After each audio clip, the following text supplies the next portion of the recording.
ስለዚህ ምን ልላችሁ ነው የሙስሊም አሁን እነ ማሩ አሁን በጣም የሚገርም ልጅ ነበረ። አሁን የለም።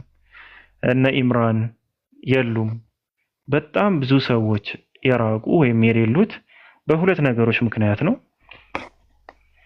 አንደኛውና ዋነኛው ምክንያት እነሱ የሚክቡትን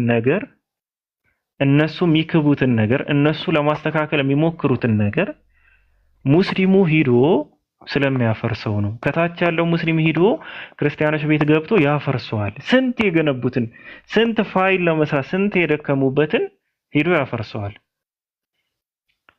መስመር ያስያዙት አሁን አስቡት። ከነሱ ቤት ይሄዳሉ። ያው በሰው እንትን ልንደላቀቅባችሁ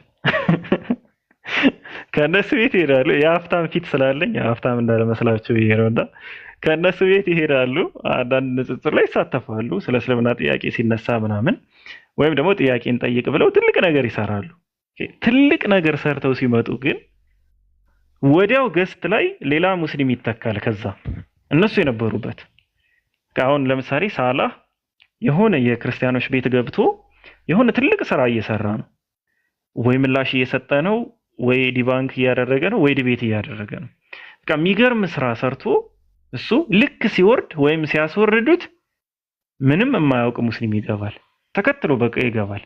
እሱ ካወራማ እኔ አያቅተኝም አይነት ነገር ይገቡና ያን ሁሉ ነገር ያስረሳሉ። ሳላ ወይም አንድ ወንድማችን የፈጠረውን ትልቅ ነገር ለምሳሌ በጣም ብዙ ጊዜ እንደዚህ ሲያደርግ ነበር።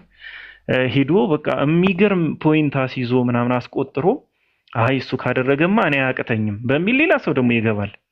ገስት ላይ ይገባና ያን አይዲያ አስረስቶ ተጠብጥቦ ይወርዳል።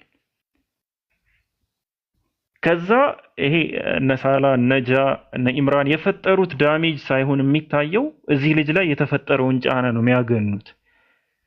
ያንን ያገኑትና የተሰራው ምንም እንዳልተሰራ ይሆናል። ታዲያ እንዴት ነው ሰው በስንት መከራ እዛ ገብቶ ስንት ጸባዩን ይዞ ምናምን አስተካክሎ ጠይቆ ፖይንታስ ይዞ የወረዱ ንጽጽር ላይ የሚሰሩ ወንድሞች ሌላ ሰው ገብቶ ሲያበላሽ እንዴት ነው ታዲያ የማይሰማቸው?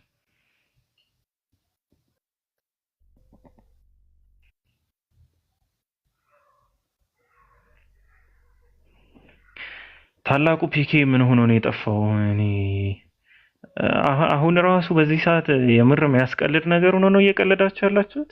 ማለት እየቀለድክ ያለው ደግሞ በአንዱ ብዙ መረሸን ራሱ ጥሩ አይደለምና ምንድነው